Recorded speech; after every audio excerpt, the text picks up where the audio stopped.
आज के स्वाध्याय का हम प्रारंभ करने जा रहे हैं।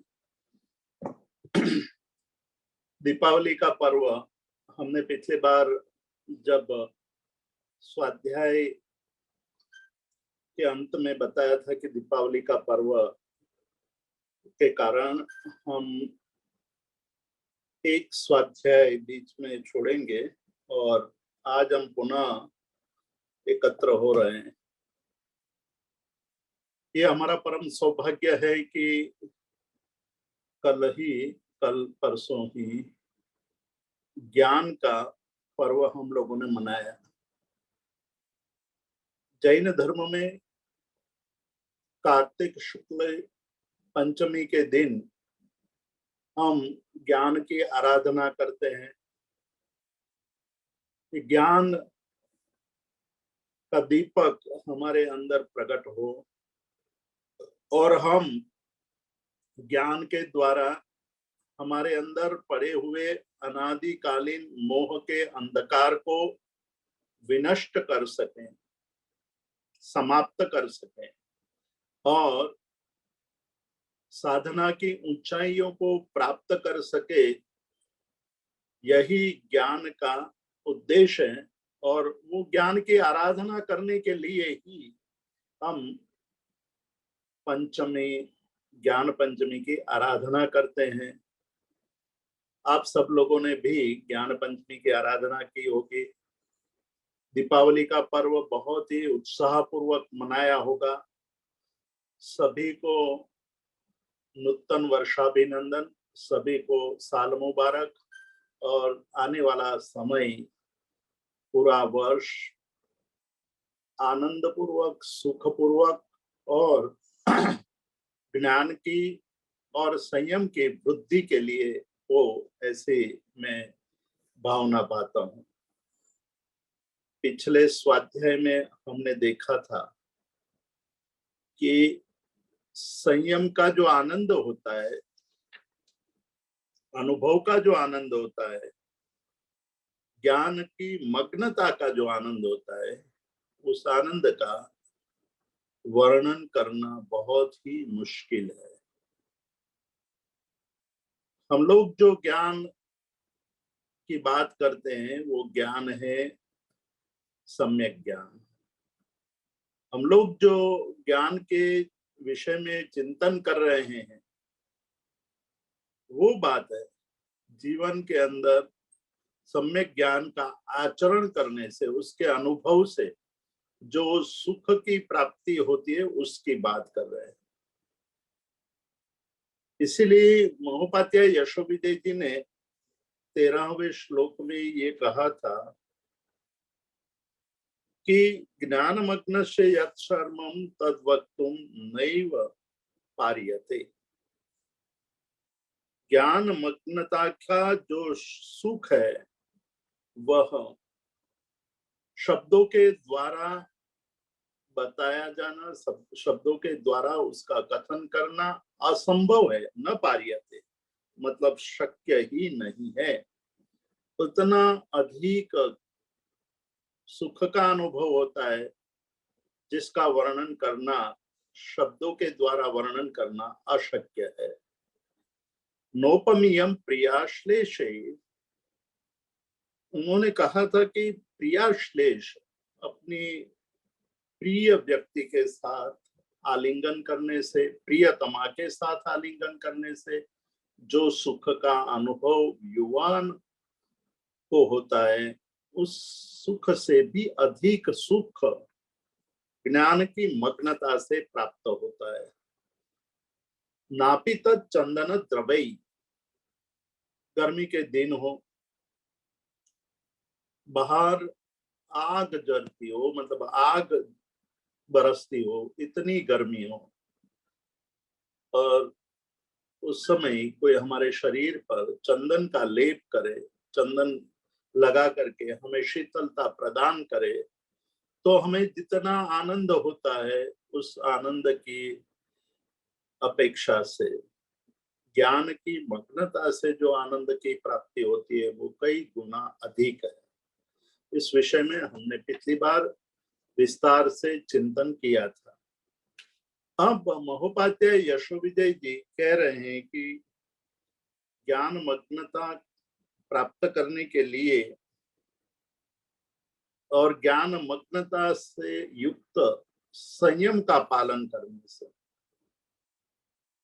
ज्ञान मग्नता हो और संयम का पालन हो, चारित्र का पालन हो, तो उस समय जो हमारे अंदर आंतरिक सुख की अनुभूति होती है, उसका वर्णन यदि कोई शिष्य पूछे कि आप ज्ञान की मग्नता की बात करते हैं, संयम पालन की बात करते हैं, तो संयम पालन से क्या लाभ होगा?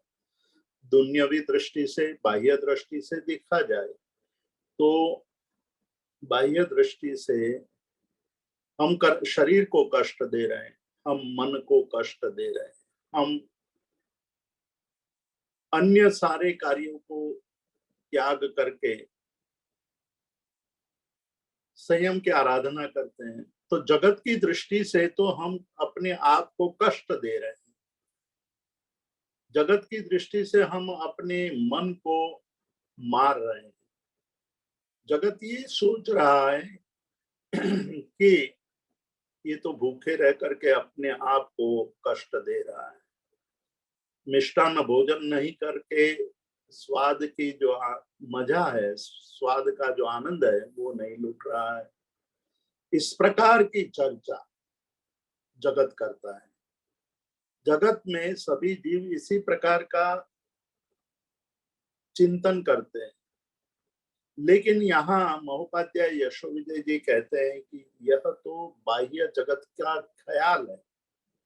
ये बात बाह्य जगत वाले करते हैं, किंतु जो संयम का पालन करते हैं, जो ज्ञान की मग्नता का अनुभव करते हैं, उनके जीवन की अनुभूति कुछ और होती है।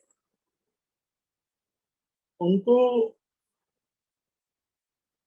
तप आदि करने में शरीर को कष्ट दे रहे हैं ऐसा कभी भी नहीं लगता है। प्रारंभिक अवस्था में, शुरुआत के दिनों में तप करते हुए शारीरिक कष्ट की अनुभूति होती है, किंतु जैसे जैसे तपश्चर्या आगे बढ़ती जाती है, दीर्घ तप होने लगता है, वैसे वैसे हमारे मन में खाने के प्रति जो आसक्ति हुआ करती थी या हुआ करती है, वो नष्ट हो जाती है। और एक समय ऐसा आ जाता है कि उस समय हमें ये लगने लगता है कि शरीर को कष्ट नहीं दे रहे हैं हम। जगत भले ही माने कि ये भूखे रह रहे हैं, शरीर को कष्ट दे रहे हैं, लेकिन हमारे शरीर के अंदर जो अशुचि पड़ी हुई है, विकार पड़े हुए हैं, उसको साफ करने का एक मार्ग है, वो बाह्य तप है। मन के अंदर जो विकार पड़े हुए हैं, उसको साफ करने का कार्य करता है अभ्यंतर तप।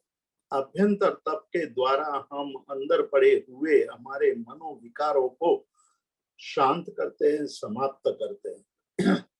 मन निर्विकार बनने लगता है। तब मन को जो शांति का अनुभव होता है, उस समय ऐसा कभी भी हम अनुभव नहीं करते कि मैंने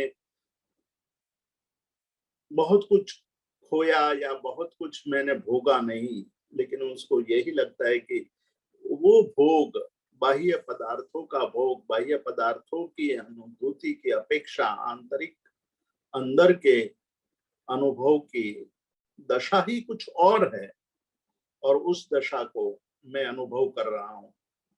यहाँ महोपाध्याय यशोविजय जी कह रहे हैं कि तेजोलेश्या विवृद्धिर्या पर्याय क्रम वृद्धितः, मार्मिक बात कर रहे हैं कि तेजोलेश्या की वृद्धि होती है। यहाँ तेजोलेश्या शब्द हमें थोड़ा चिंतन करने योग्य शब्द है। हमने तेजोलेश्या शब्द केवल भगवान महावीर और गोशालक के संबंध के विषय में जाना है। गोशालक के द्वारा श्रवण भगवान महावीर को जो उपसर्ग किया गया था, उस उपसर्ग के संदर्भ में तेजोलेश्या को समझते हैं, किंतु तेजोलेश्या का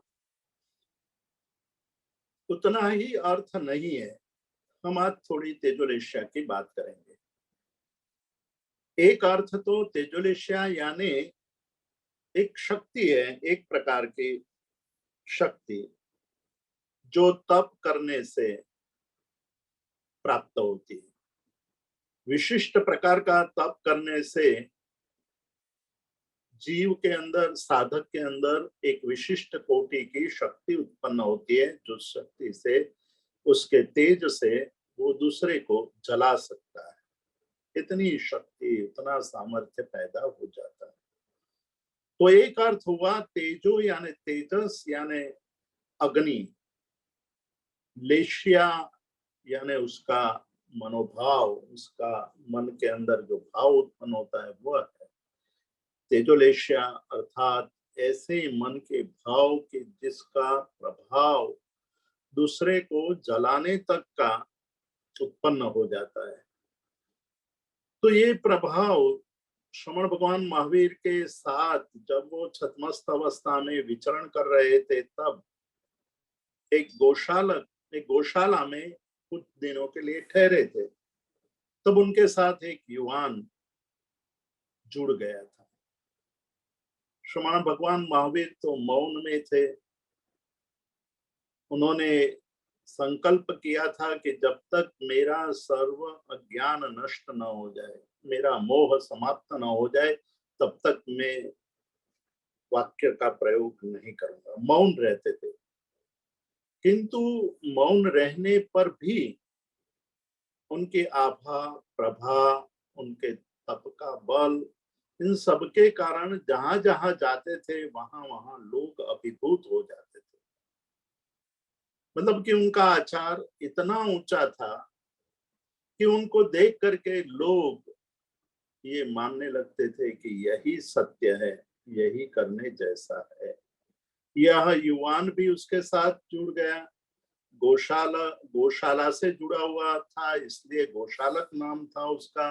गौशालक के रूप में लोग उनको जानते थे। और उसने भगवान महावीर के पास रहते हुए तप की विधि समझ ली थी, तप का प्रयोग करने लगा था। और तप के द्वारा जो लब्धि, जो शक्ति प्राप्त हुई थी, उसके द्वारा वो दूसरे को जला भी सकता था। हमारे सामने ऐसे प्रश्न खड़े हो सकते हैं कि ऐसी लब्धि कैसे प्राप्त हो सकती है। बहुत सीधा साधा उसका जवाब है। सूर्य के किरण में गर्मी सहज रूप से है, प्रकाश है, गर्म भी है। सूर्य के किरण जब आप मध्याह्न के समय आकाश के नीचे खड़े रहते हैं तो थोड़े ही देर में आपको जलन होने लगती है, आपको उष्णता का अनुभव होने लगता है। उसका मतलब है कि सूर्य के प्रकाश, सूर्य के किरणों में प्रकाश भी है, उष्णता भी है। किंतु उसी को लेंस के द्वारा एकत्र किया जाए, वही सूर्य की किरणों को एकत्र किया जाए, तो वो नीचे रखे हुए कागज को जला सकता है, रुई को जला सकता है, आग पैदा कर सकता है। कहने का मतलब ये है कि हम हमारी शक्ति को जब एकत्र करते हैं, एकाग्र करते हैं, तो हमारे अंदर एक विशिष्ट कोटि की शक्ति प्रकट होती है। वही तेजोलेशिया की प्राथमिक भूमिका होती है। और तप आदि के द्वारा जब साधक और साधना करने लगता है, तो उसके द्वारा उनको विशिष्ट कोटि की शक्ति प्राप्त होती है। वही शक्ति को तेजोलेशिया कहा।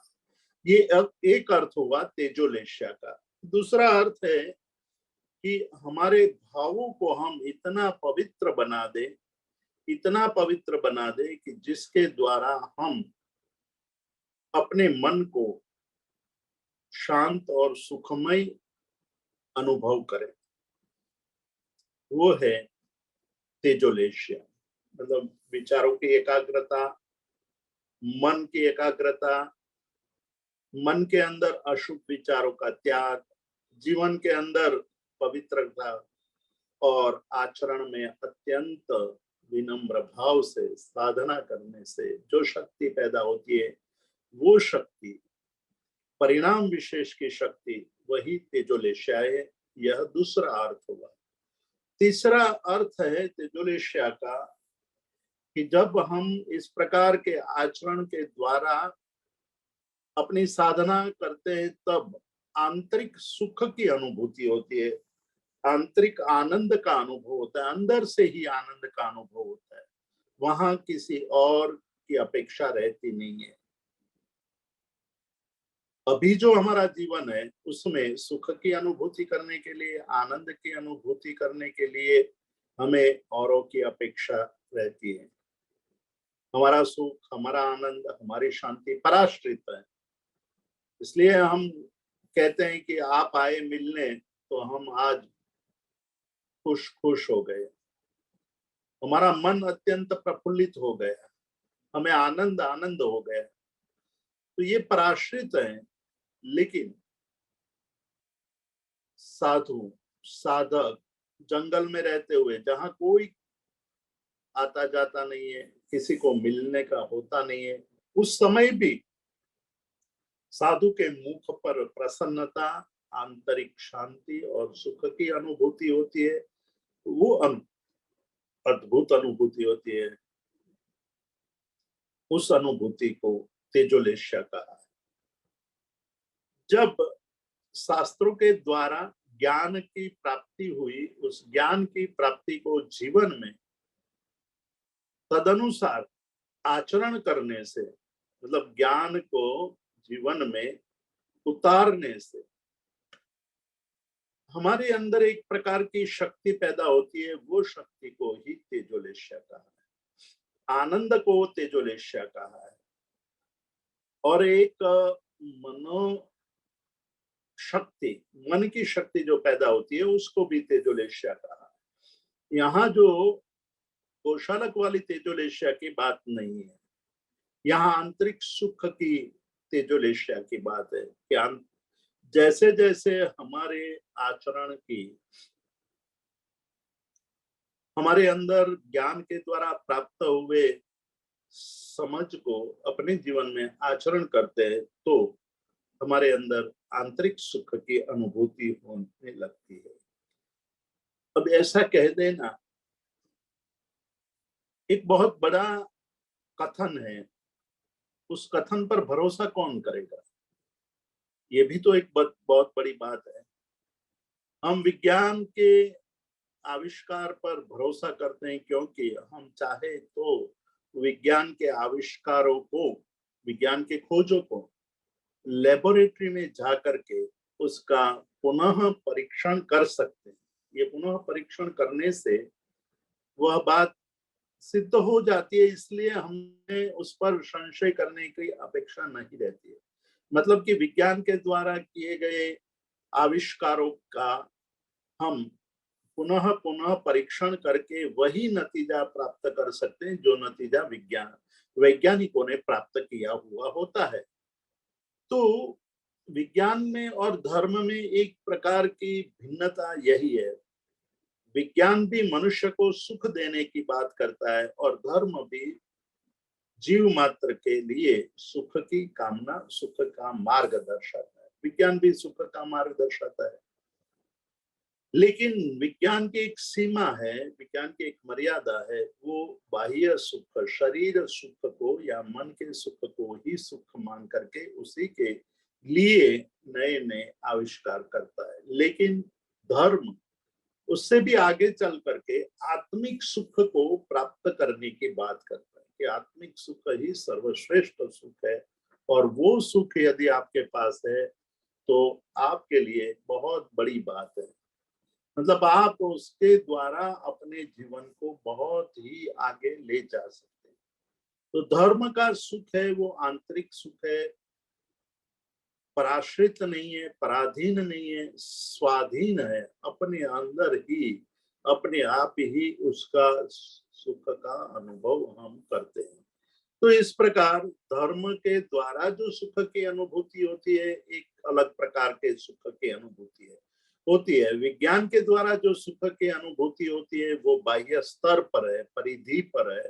अंदर, मन के अंदर और अधिक सुख पाने की लालसा, अतृप्ति, तृष्णा पैदा हो जाती है। इसलिए हमें कोशिश ये करनी है कि हमें अपने आप अंदर ही, अंदर मतलब कि आंतरिक सुख की प्राप्ति हो, वैसा प्रयत्न करना चाहिए। इसलिए हमारे पूर्वाचार्यों ने एक ही बात कही कि सुख को बाहर खोजने की अपेक्षा अंदर खोजो। बाहर आप सुख खोजने जाओगे तो मिलेगा नहीं, क्योंकि वहां जो सुख है वो पराश्रित है, अल्पकालीन है, प्रयास साध्य है और नष्ट हो जाने वाला है। क्षणिक, पराश्रित और बहुत परिश्रम करने के बाद भी प्राप्त होने के पश्चात वो नष्ट हो जाता है।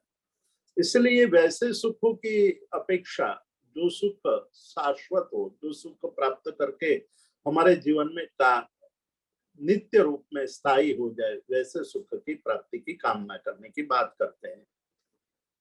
यहाँ महोपाध्याय यशो विजय जी कहते हैं कि ये मेरा कहना नहीं है, ये भगवती सूत्र, जो सबसे बड़ा आगम, सबसे महत्वपूर्ण आगम, हमारे वहां 12 अंग आगम है, उसमें सबसे बड़ा अंगागम वह भगवती सूत्र है। उस भगवती सूत्र में ये कहा है कि जब साधक संयम का पालन करता है, ज्ञान पूर्वक संयम का है, मतलब कि समझ पूर्वक संयम का पालन करता है, तो उसको आंतरिक सुख की प्राप्ति होती है।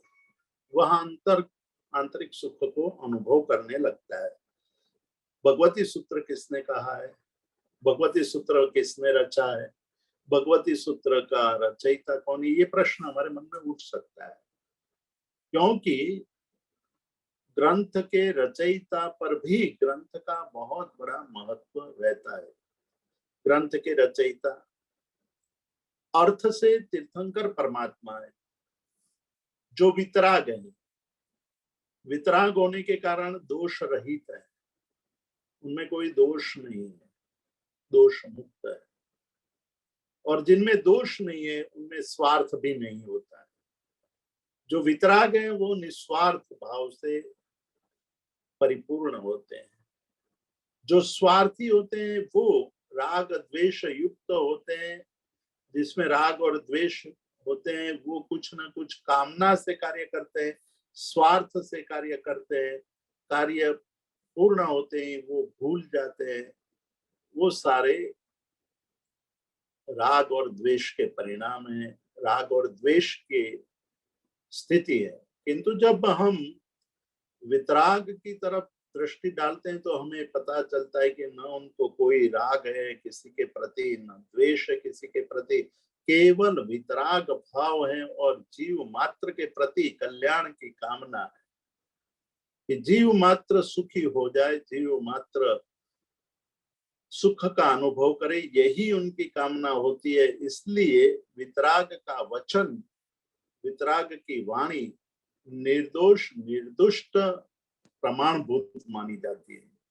और इसीलिए यहाँ महोपाध्याय यशो विजय जी अपनी बात को पुष्ट करने के लिए भगवती सूत्र का हवाला देते हैं कि ऐसा मैं नहीं कहता हूं, भगवती सूत्र में कहा है। और भगवती सूत्र वितराग की वाणी है और वितराग कभी गलत बोल नहीं सकते हैं, सर्वज्ञ है, राग रहित है, द्वेष रहित है। इसलिए उनकी वाणी, उनके वचन प्रमाणभूत माने जाते हैं। उस प्रमाणभूत वचनों में ये बात कही गई है कि भाषिता भगवत्यादो, भगवती आदि आगमों में यह बात कही गई है और वो यहाँ बराबर उसका संयोग बैठता है। उसको हम यहाँ बराबर समझ सकते हैं कि जैसे जैसे हमारे संयम संयम पर्याय की वृद्धि होती है। संयम का आचरण जैसे जैसे बढ़ता जाता है वैसे वैसे ही हमें आंतरिक सुख की अनुभूति होने लगती है। 15वें श्लोक में उपाध्याय यशोविदय जी कहते हैं, चिन्ह मात्र लक्षणेन अन्य व्यतिरिक्तत्वम आत्मनः प्रतीयते यद अश्रांतम तदेव ज्ञानमुत्तमम्। उत्तम ज्ञान किसको कहा जा सकता है?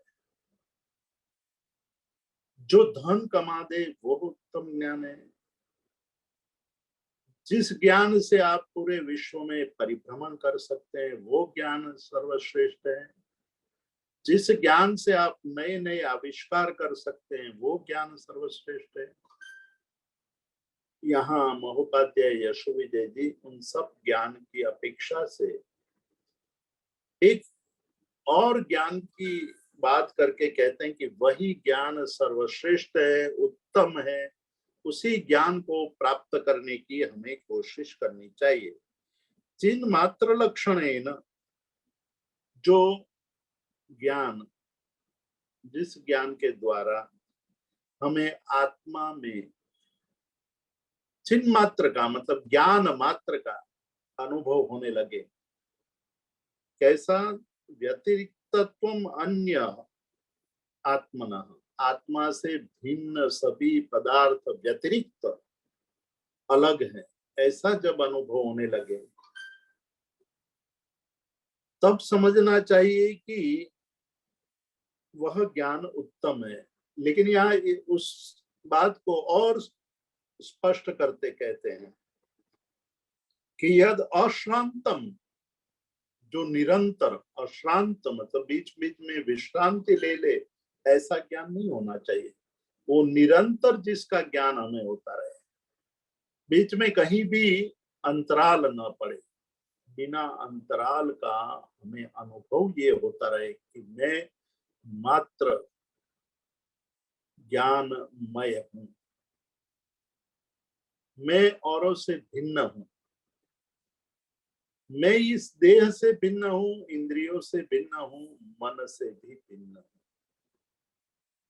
ऐसा जब अनुभव निरंतर होने लगे या ऐसे निरंतर ऐसे अनुभव को कराने वाला ज्ञान ही उत्तम ज्ञान है। बाकी सारे ज्ञान निम्न कोटि के हैं, तुच्छ कोटि के हैं। उस ज्ञान, वैसे ज्ञान को प्राप्त करने से कोई लाभ प्राप्त नहीं होता है। उसको हम सरल भाषा में समझने की कोशिश करें तो हम ये कह सकते हैं कि जिस दिन हमें ये अनुभूति होने लगे कि मैं इस शरीर से भी भिन्न हूं, मैं नहीं हूं, मैं शरीर नहीं, मुझे जगत यानी संसार के लोग मुझे जिस प्रकार से पहचान रहे हैं वो मैं नहीं हूं।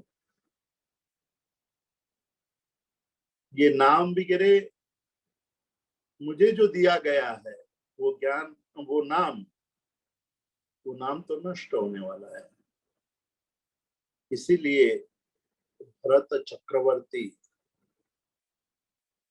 जब चक्र रत्न की साधना करके तमिश्रा नाम की गुफा में अपने नाम लिखने के लिए जगह खोजते हैं, तब पता चलता है कि गुफा की चारों दीवारों में, ऊपर और नीचे, छत और नीचे, सभी जगह नाम लिखे जा चुके हैं।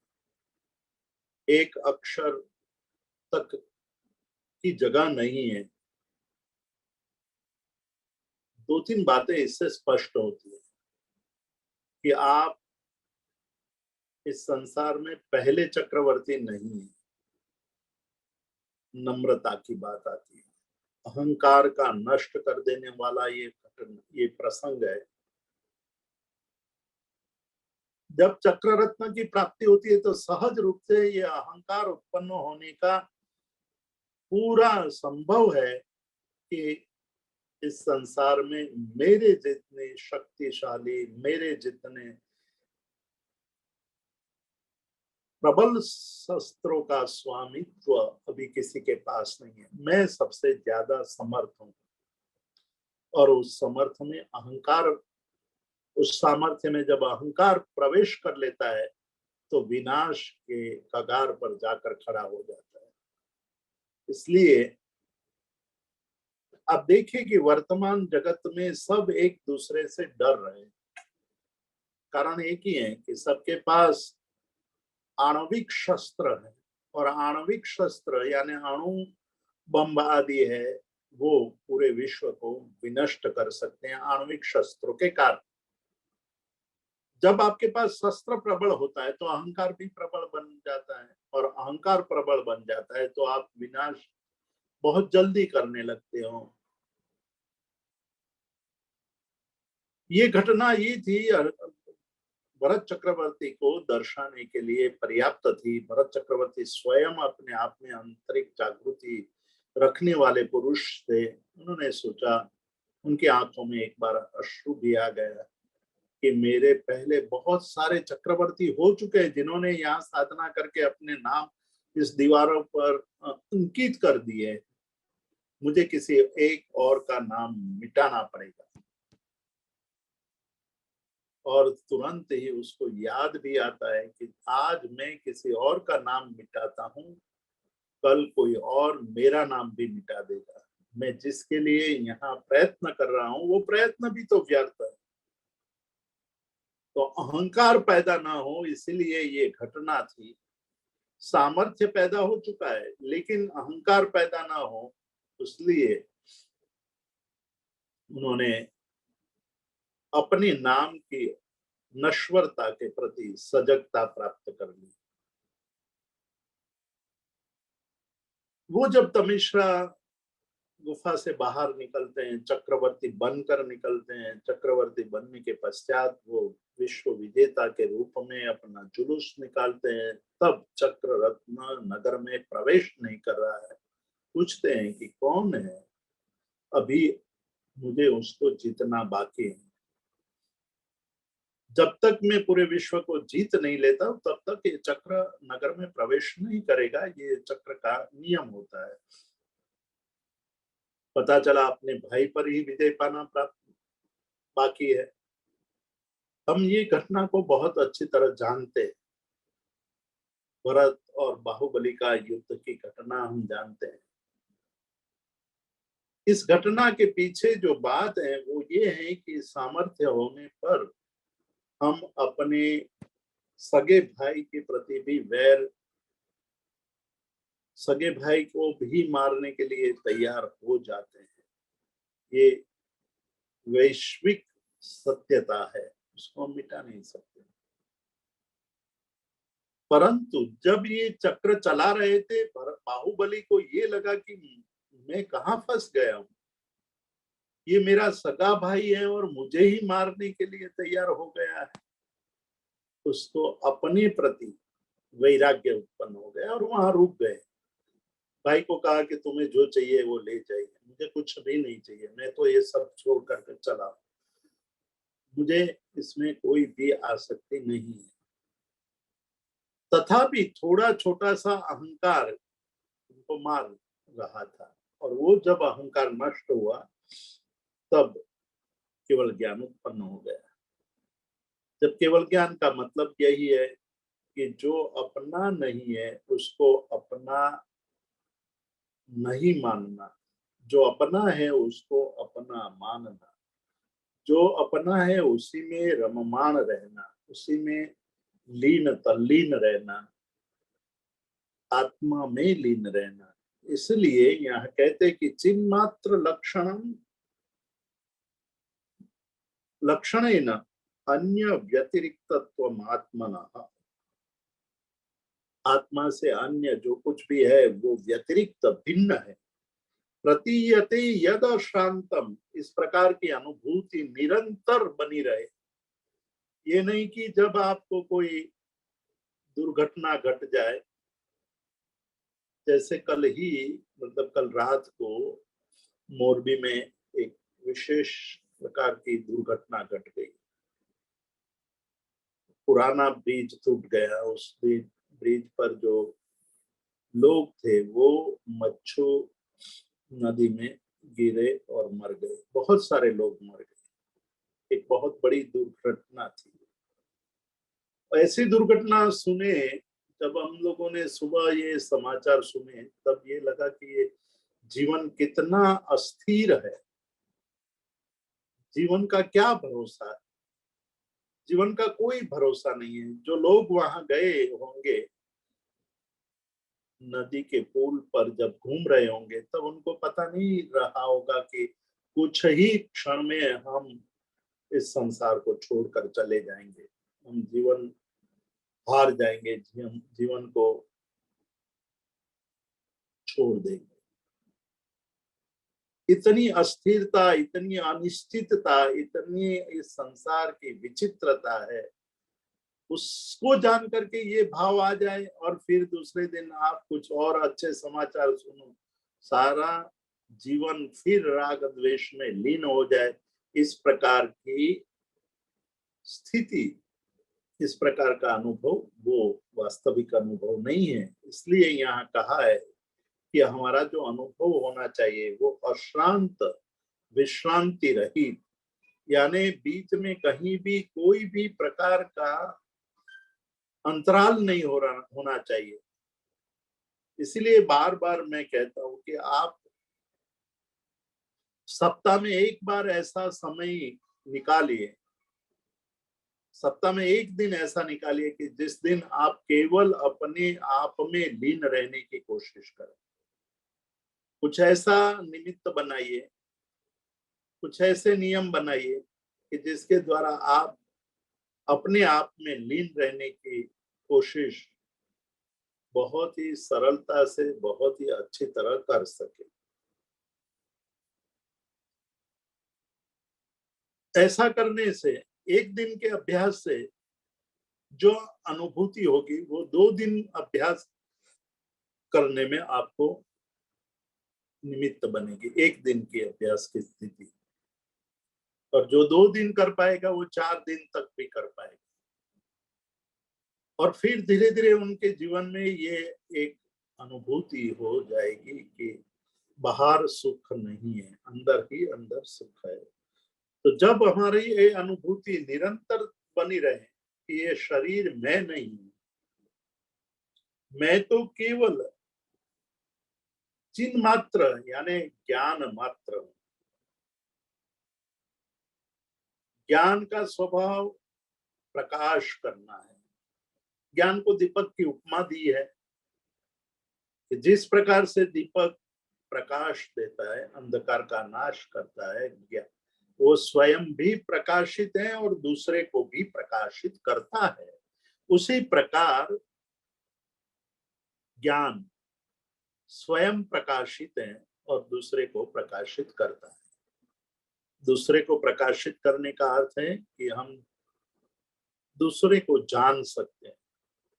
लेकिन आप देखिए कि थोड़ा सा अहंकार उस ज्ञान में मिलता है, मतलब उसमें अहंकार जुड़ जाता है, तो ज्ञाता जो आत्मा का स्वभाव है उसमें से भोक्ता बन जाता है। जैसे पानी में आपने थोड़ा कलर डाल दिया, पानी में थोड़ा दूध डाल दिया, तो पानी का रंग बदलने लगता है, बदल जाता है।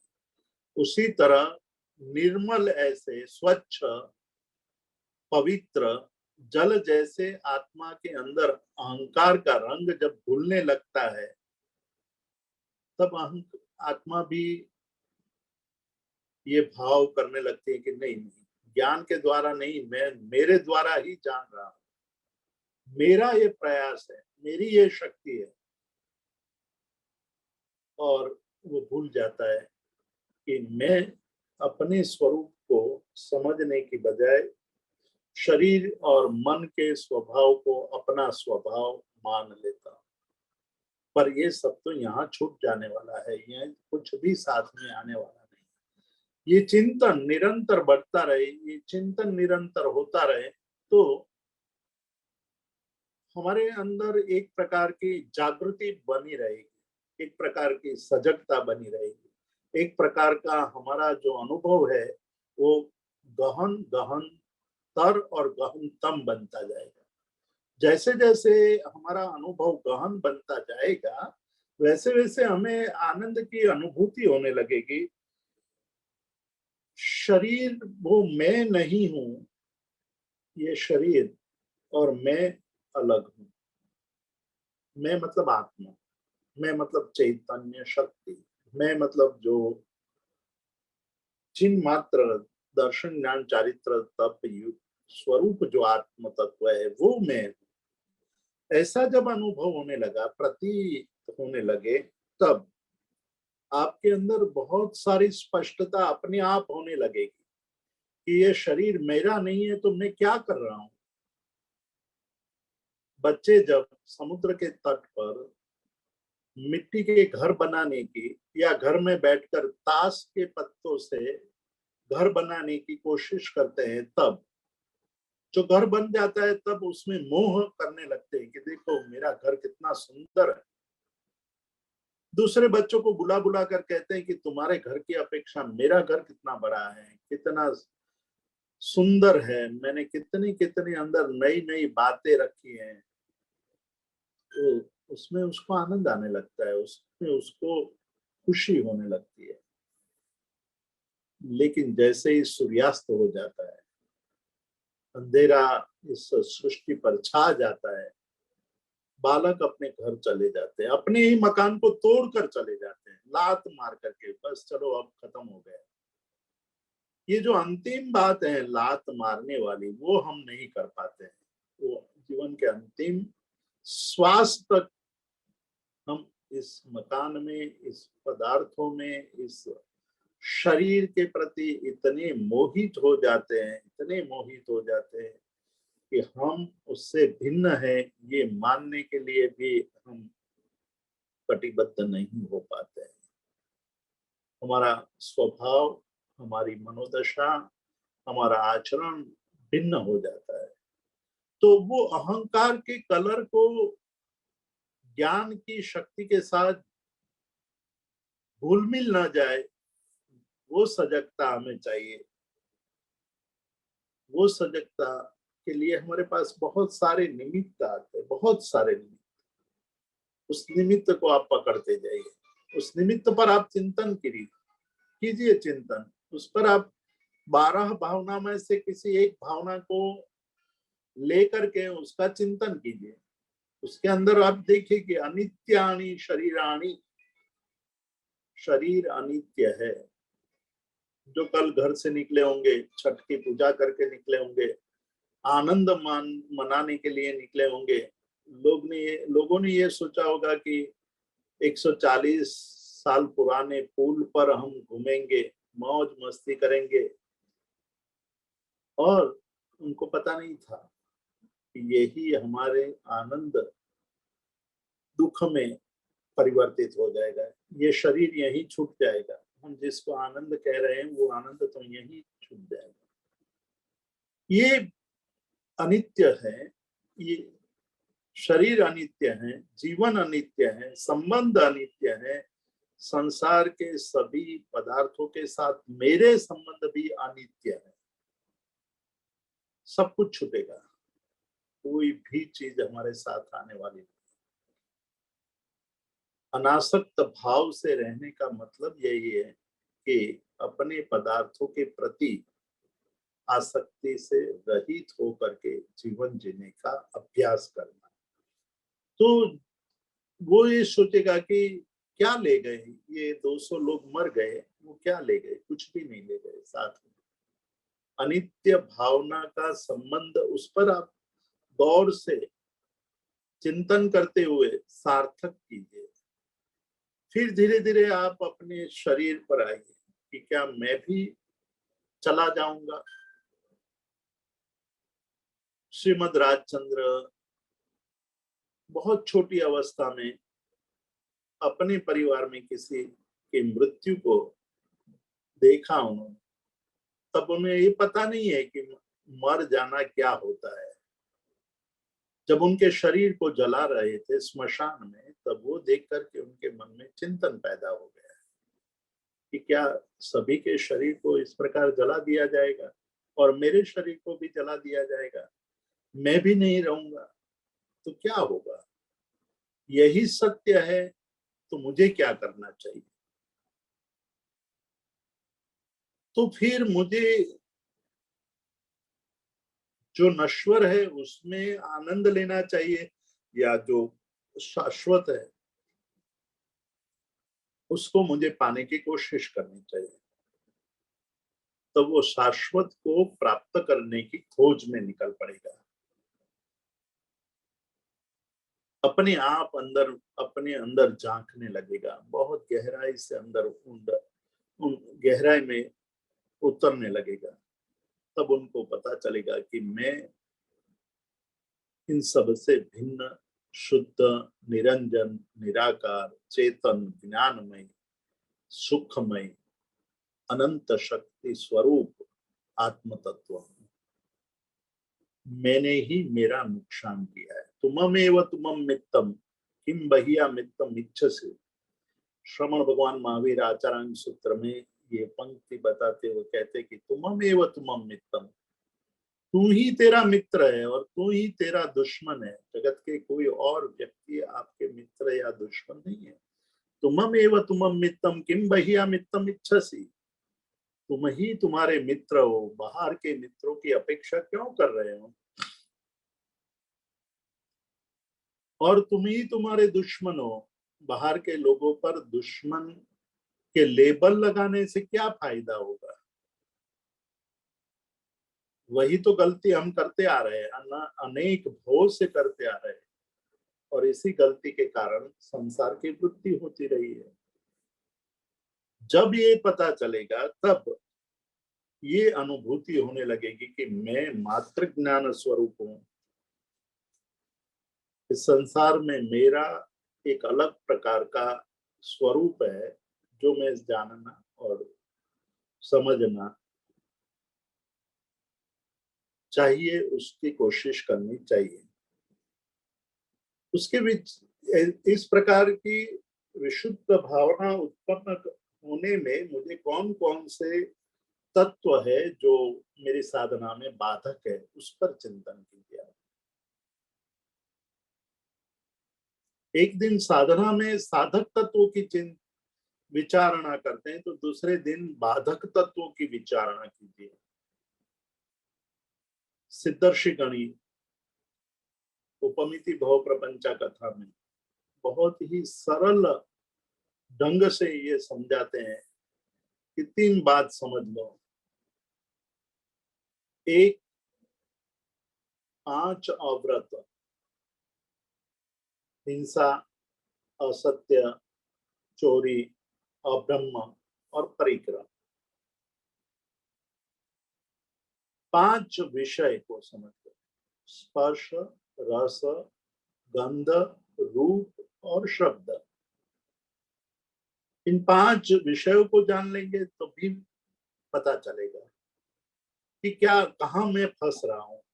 जो मेरा नहीं है उसको मेरा मान करके मैं फंस रहा हूँ। उसमें निमित्त भूत है विषय, निमित्त भूत है अव्रत। अव्रत में आनंद आ रहा है, हिंसा करने में मुझे आनंद आता है, वो ये दिखाने के लिए कि मैं कितना सामर्थ्यशाली हूँ, इसलिए मैं किसी को मारता हूँ, किसी की हिंसा करता हूँ, क्योंकि दूसरे लोगों को मैं ये दिखा देना चाहता हूँ कि मैं कितना सामर्थ्यशाली हूँ। स्वाद में हम डूब जाते हैं क्योंकि हमें ये आनंद स्वाद में आने लगता है कि ऐसे पदार्थ खाने में जो मजा आती है वो कहीं और जगह आनंद नहीं आता है। दीपावली के दिनों में हम मिठाई खा खा करके ये कहते हैं कि ऐसी मिठाई कहीं नहीं बनती। और वीकेंड में हम अलग अलग प्रकार के व्यंजन खा करके, अलग अलग प्रकार की सामग्री खा करके अपने आप को खुश महसूस करने लगते हैं। वैसा ही रूप का है, वैसा ही शब्द का है, वैसा ही गंध का है। तीसरी बात कहते हैं सिद्धर्षि गणी के 4 कषायों को समझ लो आप, क्रोध, मान, माया और लोभ। यानी कि 5 इंद्रिय, 5 विषय जो इंद्रियों के साथ संबंधित है, 5 अव्रत और 4 कषाय। इन बातों को समझ लोगे तो बाधक तत्वों से मुक्ति मिल जाएगी आपको।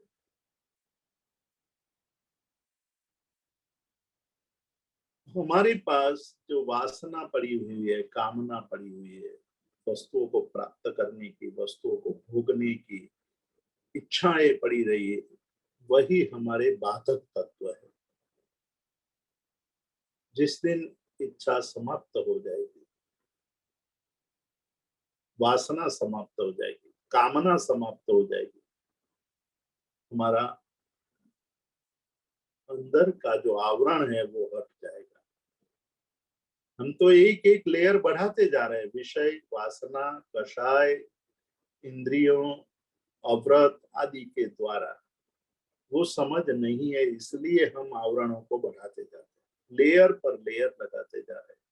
और हम मान रहे हैं कि हम बहुत बड़ा काम कर रहे हैं, हम बहुत बड़ी बातें कर रहे हैं, लेकिन वो समझ नहीं रहे हैं, वो उसी डाल को काट रहे हैं जिस डाल पर वो खुद बैठे हैं।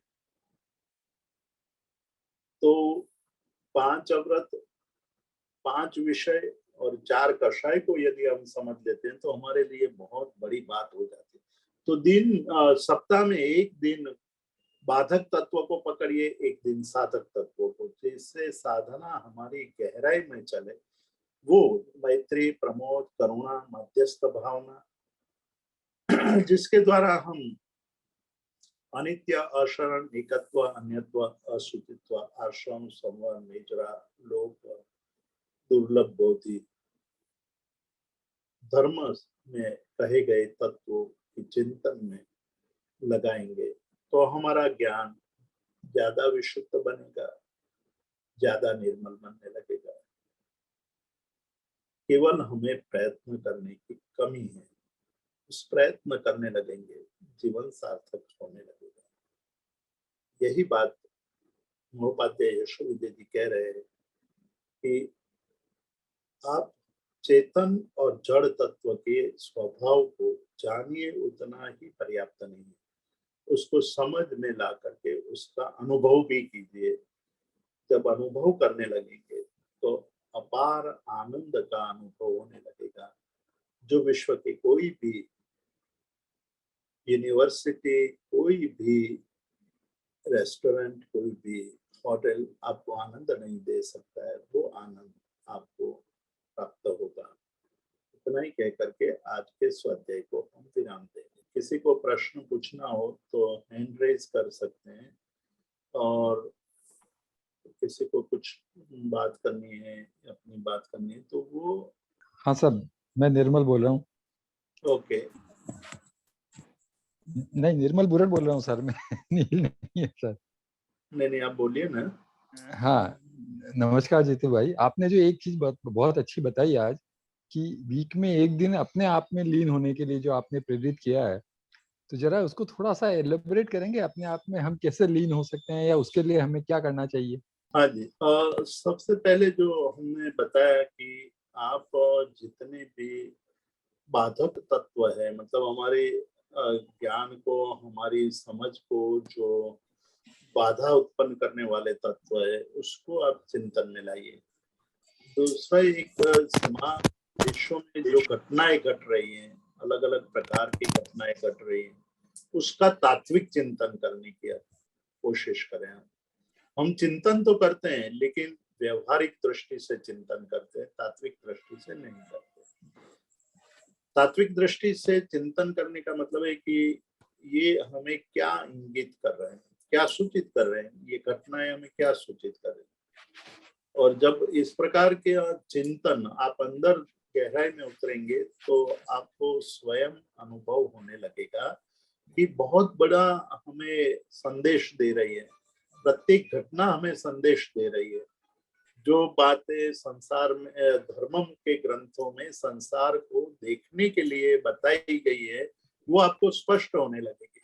मतलब फिर ग्रंथों की आवश्यकता नहीं रहेगी। हम जो अभी ग्रंथ पढ़ने की कोशिश कर रहे हैं वो अपने आप ही आपको वो तत्व समझ में आने लगेगा। और एक दिन बाधक तत्व को पकड़िए कि मुझे कौन कौन सी बाधाएं उत्पन्न कर रही है, कौन से विचार मुझे बाधा उत्पन्न कर रहा है।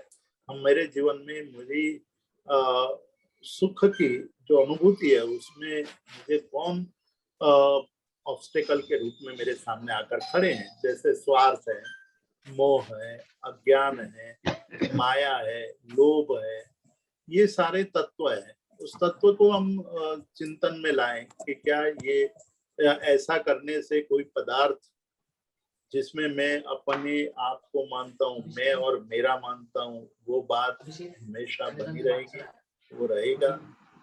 वो तो रहता नहीं है। तो पर हम लोग जो पकड़ते हैं वो उस ढंग से पार्सल नहीं आए। पकड़ते। हम लोग जो बात करते हैं वो क्षणिक बात होती है और अधिकतर हम फिर व्यवहार में फंसने लगते हैं, मतलब व्यवहार में ही डूब जाते हैं। तो प्रत्येक घटना को, साधक और बाधक घटनाओं को तात्विक दृष्टि से देखने की कोशिश करने से ही हमारा अनुभव गहन, गहनतर, गहनतम बनता जाएगा। और जब गहनतम बनता जाएगा, आप बेकार के काम, व्यर्थ काम, निरर्थक कामों में डूबेंगे नहीं, आप उसमें जरा भी आसक्ति रखेंगे नहीं।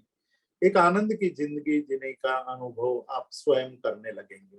हाँ, बहुत बहुत आभार आपका ये बताने के लिए और क्लियर करने के लिए। जी जी। हाँ प्रदीप भाई, आपने क्या पूछोगे? जी प्रणाम। हाँ जी। अच्छा, प्रणाम जितेंद्र भाई। ये गाथा 15 मेमोराइज करने की भावना है, आप स्लोली उसको रिसाइट करेंगे? 15वीं गाथा। यस। एक चिन्मात्र लक्षण है। चिन्मात्र लक्षणेनान्य व्यतिरिक्तत्वम् आत्मनः प्रतीयते यत् श्रान्तं तदेव ज्ञानमुत्तमम्। चिन्मात्र लक्षणेनान्य व्यतिरिक्तत्वम् आत्मनः प्रतीयते यद शांतम तदेव ज्ञानमुत्तमम्। तो इस प्रकार से आप मेमोराइज कर सकते हैं। हाँ जी, गण आभार, हमको याद मेमोराइज करेंगे। ओके। और एक हाथ है किसी का, कोई कुछ पूछना चाहते हैं? Jay Chinendra, I have a question. What you said just now is looks like about the introspection. So, while doing introspection, how the when the generally the comes right, the thought comes, and because of that you get upset or happy or whatever. So when you're while doing introspection also on the same thought of where you are getting upset, especially different feeling, negative feelings, how you can come out of that? Because while doing introspection also you know what you are getting, so how you can clear that out? बहुत ही अच्छा प्रश्न आपने पूछा है। और ये बहुत आवश्यक है कि हमें जब हमारे अंदर नेगेटिव फीलिंग्स या नेगेटिव भावना यानी नकारात्मक भाव पैदा करते हैं, तो दो बातें आज मैंने कही आपको। और उसकी एक, हमें बाधक यानी हमारी रियल थिंकिंग में जो बाधा, ऑब्स्टिकल्स पैदा करने वाले तत्व है, उसको हमें समझना चाहिए और उसको दूर करना चाहिए। दूसरी बात मैंने कही जो साधक तत्व है, मैं मात्र ज्ञान स्वरूप ही हूं और यही मेरा वास्तविक स्वरूप है। बाकी सारे मान्यता है, व्यर्थ है, निरर्थक है, क्षणिक है और प्रयास करने पर मिलता है। ऐसे स्थान पर रहने से मुझे कोई लाभ नहीं होगा। इस प्रकार के चिंतन को तात्विक दृष्टि का चिंतन कहा है। तो जब हम तात्विक चिंतन करने की आदत डालेंगे, हालांकि विचार ही एक प्रकार की स्थिति है जो आगे चल करके हमें निर्विचार तक ले जाएगी। पर निर्विचार तक पहुंचने के लिए सम्यक विचार करने की आवश्यकता रहती है, और सम्यक विचार तात्विक दृष्टि के द्वारा होता है, वो सम्यक विचार होता है। तो हम पहले शुरू में प्रारंभ में कोई एक घटना को लेकर के विचार करेंगे कि कोई एक कहानी आपने सुनी है या कोई एक चरित्र सुना है, तो उसके अंदर तात्विक दृष्टि से विचार करने की कोशिश कीजिए।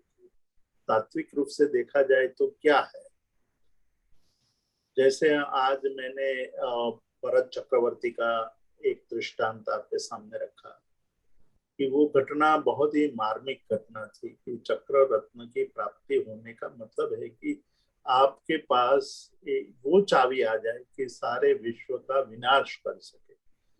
तो सामर्थ्य तो आ गया, वैसा सामर्थ्य कब आएगा? वैसा सामर्थ्य जब आप उस पद पर पहुंचोगे तब, मतलब प्रेसिडेंट या बहुत बड़ी शक्तिशाली देश के प्रेसिडेंट बन जाएंगे तब आएगा। लेकिन वहां अहंकार आ गया तो आप ये सोचेंगे कि मैं सबसे सर्वश्रेष्ठ शक्तिशाली हूँ और विनाश भी कर सकता हूँ। लेकिन वो तात्विक दृष्टि से ये विचार करेगा कि यदि तात्विक दृष्टि खुल जाए तो वो ये विचार करेगा कि मेरे पास जो है वो केवल मेरी प्रजा के लिए, मेरी जनता के लिए, उसको सुख उत्पन्न हो उसके लिए उपयोग करना चाहिए। किसी को मारने को, निर्दोष लोगों की हत्या करने के लिए उसका उपयोग करना व्यर्थ है या नहीं करना चाहिए, इस प्रकार के भाव से। तो भरत चक्रवर्ती के अंदर तात्विक दृष्टि का अंश था, पूर्ण रूपेण नहीं था, लेकिन प्रारंभ तो हो चुका था।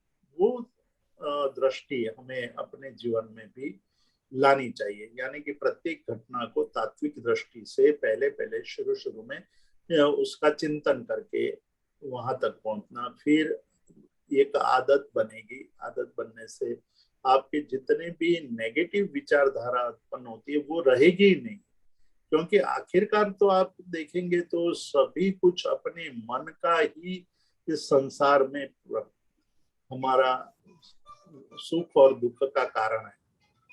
आप जब आंख बंद करके सो जाते हैं गहरी निद्रा में, तब क्या होता है? आप वही के वही है, लेकिन आपको आनंद का मतलब एक शारीरिक विश्राम का तो आनंद मिलता ही है, लेकिन जब आप जगते हैं आपके विचार चालू है, विचारों का संक्रमण चालू है, विचारों का युद्ध चालू है। आज मैं मतलब एक व्यक्ति को मिला था तो उसने एक बहुत अच्छी बात कही कि अब एक युद्ध करना है अपनी विरुद्ध, मतलब एकमात्र युद्ध करना है अपने विरुद्ध। अपने विरुद्ध मतलब मैं जो अपने आप को महान मानता हूँ, मैं जो अपने आप को ये हूँ वह हूँ, इस प्रकार की मान्यता को लेकर के चलता हूँ, उसी को मुझे समाप्त करना है। मैं ज्ञानमय हूँ, मैं दर्शनमय हूँ, मैं सुखमय हूँ, मैं आनंदमय हूँ, मैं शुद्ध हूँ, बुद्ध हूँ, निरंजन निराकार हूँ, मैं शरीर नहीं हूँ, मैं शरीर से भिन्न हूँ। इस प्रकार का वास्तविक अनुभव, ये केवल शब्द गोख लेने से, शब्दों रट लेने से काम नहीं चलेगा। ये भी इतना ही सत्य है कि शब्दों को रटने से शब्दों का प्रभाव हमें प्राप्त नहीं होता। शब्दों के अर्थों को जानना, उसके अनुसार जीवन जीना, उसके द्वारा ही हमें वास्तविक आनंद की अनुभूति हो सकती है। तो इस प्रकार के अभ्यास करने से शुरू में जो घटनाएं घटती हैं, आपने जो देखी है, सुनी है, उस पर चिंतन कीजिए। उसके बाद जो दिन वर्तमान समय में जो घटनाएं घटती है उस पर तात्विक चिंतन कीजिए। तब नेगेटिविटी खत्म हो जाएगी, तब आपके अंदर वो भाव नहीं रहेगा, आपके मन को बाह्य भाव प्रभावित नहीं कर पाएंगे। तो ये उसका प्राथमिक उपाय है, और भी आगे उपाय आएंगे, पर ये शुरू का प्रारंभ का उपाय है। I have a question about that. आपने जो बताया कि thinking, right, just to logically change your attitude and your brain. But that logic stays only for a little while. Like, of course, we all know what is right and what is wrong. We all know. In reality, we know who, but generally, logic gives you up to just the temporary convincing power. Okay, okay, no, I'm wrong. Okay, let me go take back. But then what about जब भी वो थोड़ी देर के बाद जब वो logic निकल जाता है, जो आप बता रहे हैं कि हम बार बार सोच रहे हैं कि नहीं ये गलत है, हम गलत कर रहे हैं, या ये सही है तो हमें सही करना चाहिए. But don't you think that, I mean, how to make it kind of permanent, because it comes out, जो अंदर है उसको टेम्पररी तो हमने मना कर दिया कि यू नो ये गलत है, मुझे नहीं करना है. मतलब हम तो सही है, लेकिन ये गुस्सा करना और नेगेटिविटी इज गलत, so we are not going to continue that. So temporary मैंने स्टॉप कर दिया. But what about it comes out, because वो अंदर तो है ही ना, that normal human behaviour is there to react and not negatively. नहीं, बराबर है आपकी बात. हमें टेम्पररी जो हम कर लेते हैं उससे बहुत ज्यादा लाभ नहीं होता है. टेम्पररी आपको थोड़ा बहुत सुख का अनुभव हो जाएगा, लेकिन बाद में आपके मन में वही भाव अंदर ही अंदर आपको परेशान, पीड़ा और व्यथा देता रहेगा.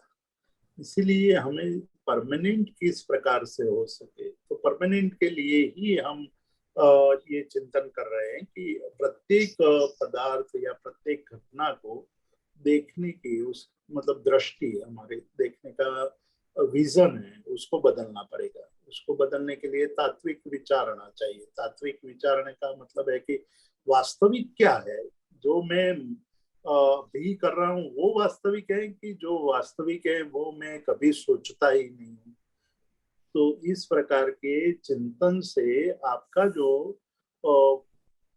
अभी एक प्रकार का टेम्पररी अनुभव होता है वो परमानेंट की तरफ आगे बढ़ने लगेगा, लंबे समय तक आपको सुख देने लगेगा. और जब ऐसे विचार तात्विक दृष्टि से जब आप विचार करेंगे तो आपके अंदर एक अलग प्रकार की, मैं अलग दृष्टि से आपको समझाऊं तो, जब बचपन होता है हमारा, तब बचपन में हम छोटी छोटी बातों के लिए झगड़ने लगते थे. लेकिन जैसे जैसे हमारी आयु बढ़ती गई, हम समझने लगे कि ये छोटी बातों में लड़ना, झगड़ना, दुखी होना व्यर्थ है. किसी ने हमें कहा नहीं है, लेकिन एक हमारी समझ, हमारा एक ज्ञान, हमारी एक दृष्टि निर्मित हो गई. फिर हमें कोई कहे ना कहे उससे हमें बहुत फर्क नहीं पड़ता है.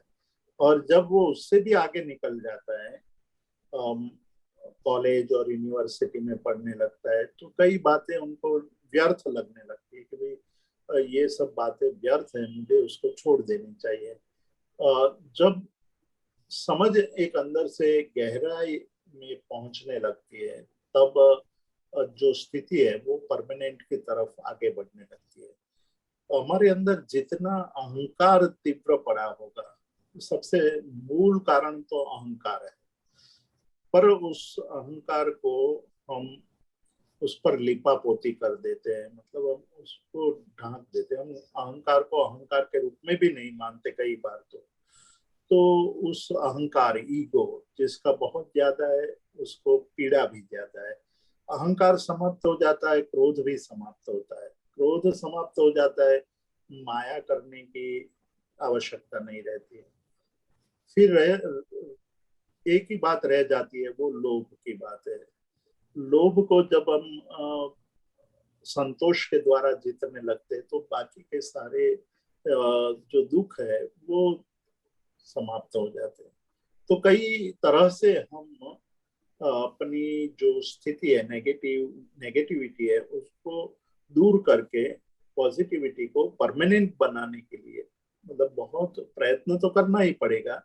ऐसा नहीं है कि ये सुन लिया तो आपको एक औषधि या एक चमत्कार हो जाएगा कि कल ही आपके सारे विचार परमानेंट हो जाएंगे, अच्छे हो जाएंगे. प्रयत्न करना पड़ेगा, जागृत होना पड़ेगा. होश में आना पड़ेगा, और होश में आकर के हम प्रयत्न करेंगे तो हमारे जो समस्या है, मानव मात्र की समस्या, केवल आपकी नहीं है, मेरी भी समस्या है, दूसरे की भी समस्या है। सुनते बहुत हैं लेकिन उसको जीवन में उतारने की कोशिश नहीं करते। मतलब हम जगते हैं, थोड़ी देर के लिए जगते हैं, फिर सो जाते हैं, प्रमाद की गहरी नींद में सो जाते हैं, इसलिए बार बार दुखी होते हैं। इसीलिए हमें बार बार कहा है कि भाई आप जागृत रहिए, होश में रहिए, जानिए। जानने का मतलब केवल ज्ञान प्राप्त करने का नहीं है, ज्ञान प्राप्ति का जीवन में उतारने तक ले जाने की बात है। तो जानने का मतलब वहां तक ले जाना है। तो हमें जो नेगेटिविटी है, जो अल्पकालीन है, यानी टेम्पररी रहती है, वो नष्ट हो जाएगी और परमानेंट की तरह। Thank you, Jai Jinendra. जय जिनेंद्र। अगली बार देखेंगे, आपके प्रश्न को सुन करके उसका उत्तर हम देंगे। आज हम यही समाप्त करते हैं। अंतिम मंगल। शिवमस्तु सर्व जगत परहित निरता भवन्तु भूतगणा दोषा प्रयान्तु नाशं सर्वत्र सुखीर्भवतु लोकः। उपसर्गाक्षय ज्ञान्ति चित्यन्ते विघ्नवल्लभ मना प्रसन्नतामेति पूज्यमाने जिनेश्वरे। सर्वमङ्गलमाङ्गल्यं सर्वकल्याणकारणं प्रदानं सर्वधर्माणां जैनं जयति शासनम्।